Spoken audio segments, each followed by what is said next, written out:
Alam nyo ba mga bebe, tuwing gusto kong lumabas para maglaro, para mag-explore, sinasabi ko kay Imran na halika pasyal natin yung mga bata. Pero ang totoo niyan, gusto ko ako yung mamasyal. Halika, samahan nyo kami sa night market dito sa Divisoria. Asalawalay ko mga bebe, andito na nga kami sa sasakyan at galing kami ng Intramuros itong mga oras na to. Uuwi na sana kami diretso sa bahay, kaya lang sabi ko kay Imran, Imi, malapit naman dito na yung Divisoria. Punta na lang tayo doon. Pero gusto ko talagang maglaro sa totoo lang mga bebe. Tsaka ito kasi mga usok-usok na yan, pinramis ko yan kay Ana na babalik kami kasi last time, nung pumunta kami sa Tutuban, dun sa outdoor play area, hindi na kami nakabili niyan kasi sabi ko sa kanya, bibili na lang kami kapag kasama namin yung kapatid niyang tong si Rehan. Eto na nga yung pagkakataon na yun. Ito talaga yung bumungat sa akin, yung pagpunta namin sa Tutuban Mall. Ayan, 150 yung isang bucket na yan, yung maliit na yan. Tuwan-tuwa kami, kaya lang si Rehan hindi marunong, hindi daw umuusok kapag siya kumakain. Paano? Hindi naman niya kinakagat, sinisip-sip niya. Normal lang naman siya, yung lasa niya, walang kakaiba, pero yung usok talaga yung habol namin dito. Yung experience ba? Mga bebe ako, nasa 40 mahigit na ako, pero hindi inaamin ko naman sa sarili ko at inaamin din ni Imran sa sarili niya na ako talaga, isip bata pa talaga ako. Isip bata in a way na naglalaro pa talaga ako, kaya nga nagkakasundo kami tatlo nitong mga bata. Kasi nga nasasabayan ko yung mga trip nila, maglalaro ganyan, yan yung ginagawa ko, kala nyo ba? Kaya marami ring pagkakataon na nag-aaya ako kay Imran sa mga play area. Hindi naman dahil sa mga bata talaga, dahil gusto ko din maglaro. Nakaka-relate ba yung mga mamis dyan? Ayan, di ba? Usok-usok siya. Alam nyo, masyala talaga si Rehan. Tuwing bibili yan sa isang shop, sinusundan talaga siya ng mga susunod pang bibili. Maraming bumibili. After nito, ang daming bumili dun kila ate ng ganyan. Ano bang tawag dyan? Basta yung may dry ice na pagkain. Kaya lang ingat kayo dyan mga bebe kasi minsan kinagat ko, alam nyo ba, sumakit yung dila ko. Parang alam nyo yun, parang sinipsip yung dila ko. Yan, matigan nyo si Anan, tuwan-tuwa sila, di ba? Yung mga ganyan simpleng bagay talaga, yung nakakapagpasaya sa mga anak namin. 'Di ba? Magkano lang 'yan? 150 lang 'yan, pero ang saya-saya nila. Sabi ko sa kanila, ay punta tayo sa food court mamaya. Bibili kami ng paborito nilang mango shake. Tsaka kami ni Imran, syempre, magkakape na rin kami doon. May nakita pala kaming follower doon sa food court. Mamaya mga bebe, makikita nyo siya. Pagpasok namin sa Tutuban Mall, ayan, nakita namin yung paborito din ng mga bata na binibili namin lagi. Yan, naglalakad na kami, nakabili na kami ng paborito nila, yung mixed na feeling. Parang ano yata yung nasa loob, yema, tsaka chocolate.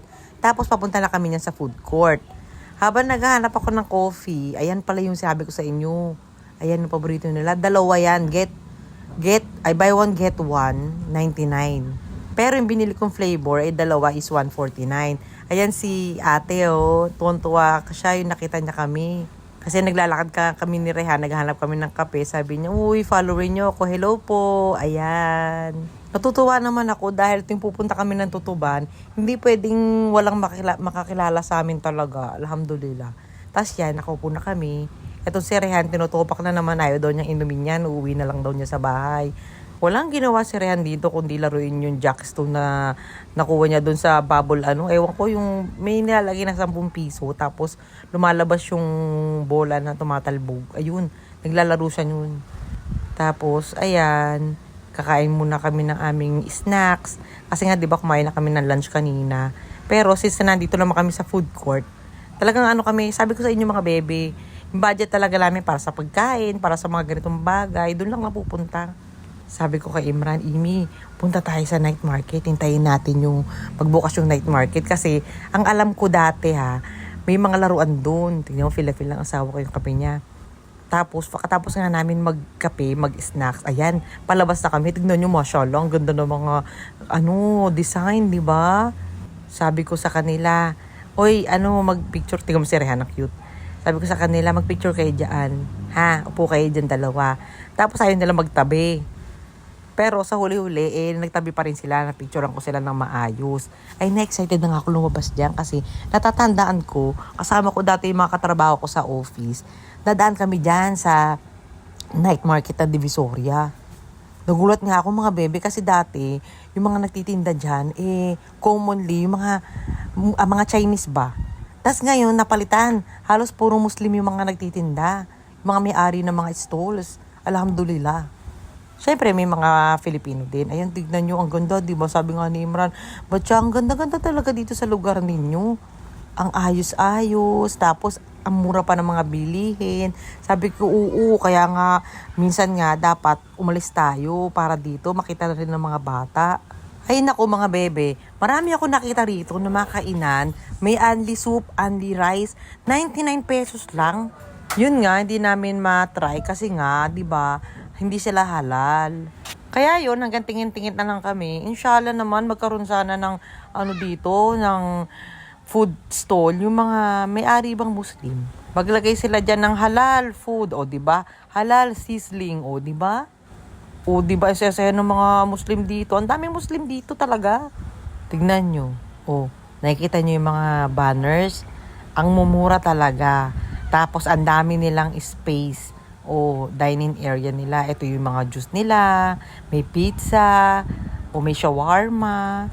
Pag pumunta kayo dito mga bebe, agahan nyo lang ng konti. Yung parang yung mga siguro 6 o'clock bukas na sila dito eh. Tapos nag-i-start na silang mag-prepare ng mga pagkain, mga nasa 6:30. Yan. Ang dami-dami ditong bilihan talaga. Yung mga tent na maliliit. Ang daming mga laruan, ang daming mga damit, ang mura-mura. Oh, ito yung sa gilid ng Tutuban Mall. Naglalakad kami. 'Di ba? Tingnan nyo. Ang dami, 'di ba? Tapos nakita ng mga bata yung tent na may mga laruan. Siyempre ako, excited din ako sa mga laruan kasi 300 lang yung mga laruan dyan. Yung mga bata tuwan-tuwa. Bumili sila ng 2 baril-barilan.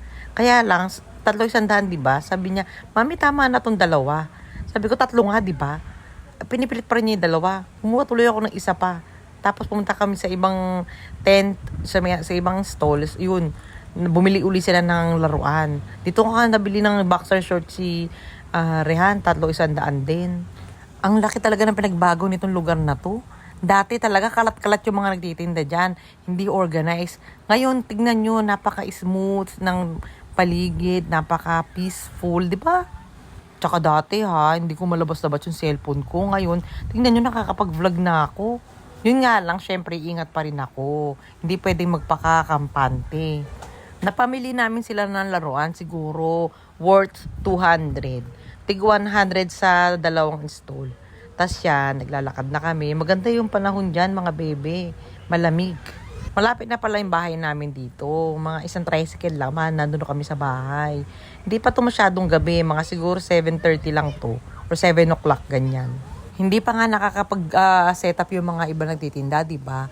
Doon sa dulo, mga bebe, palabas ng Tutuban Mall, sa tapat nun, meron na naman siyang mga kainan, tapos may play area. Yung sinasabi ko sa inyo, yung parang maliit na carnival area nila. Ay, tuwan-tuwa yung mga bata nung nandun kami. Tignan nyo maglakad si Kuya Anan. Oh, kasi masakit na daw yung paa niya. Ito na, nakarating na nga kami dun sa sinasabi kong play area. Meron silang promo dito, 200 yung 2 bucket. Alam ko naman na wala naman talagang chance na makakashoot kami.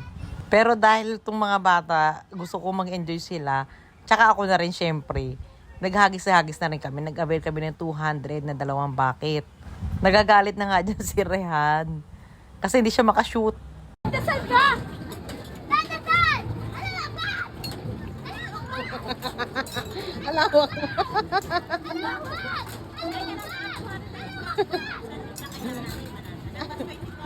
No more na. After namin mag-aksaya ng 200 dun sa laruan na sinushoot na hindi naman kami nakashoot ng kahit isa, pumunta naman kami dito. Tig 150 yung bayad dyan sa bawat sasakyan. Pero maximum 3 ang pwedeng sumakay. Ayan, pinag-drive ko si Anan doon sa sasakyan namin. Tapos, doon sa kabila naman, si Rehan yung nag-drive. Kaya nagka-loko-loko yung pagdadrive nila. Tignan nyo, naipit pa nga dyan yung sasakyan nila dyan eh. Uminto. Eto na nga mga bebe. Nakita ni Anan to, sabi niya, Mami, ayoko munang itry yan ha. Tapos si Rehan naman talaga, gusto namin talagang ilagay dito. Gusto namin na masubukan niya. Dahil etong si Rehan, medyo iba talaga ng character niya kumpara sa kuya niya. Etong mga ganitong activities, bagay na bagay dito kay Rehan. Bali, 150 pala yung binayad namin sa isang ticket. Kaya nung una, sumisigaw siya dun sa taas kasi hindi niya alam paano siya bababa. Pero, bandang huli, nalaman na niya kung paano. Kaya paulit-ulit siya umaakyat, bumababa. Ayan, pinapabayaan namin siya dyan na mag-isa niya dahil kaya naman niya, alhamdulillah. Pero next time daw, sabi ni Anan, siya naman daw yung magtatry. So, inshallah, next time, dalawa na silang magtatry nito. Ito lang naman yung munting kasiyahan namin at ng mga bata. So, yun lang mga bebe. Bye!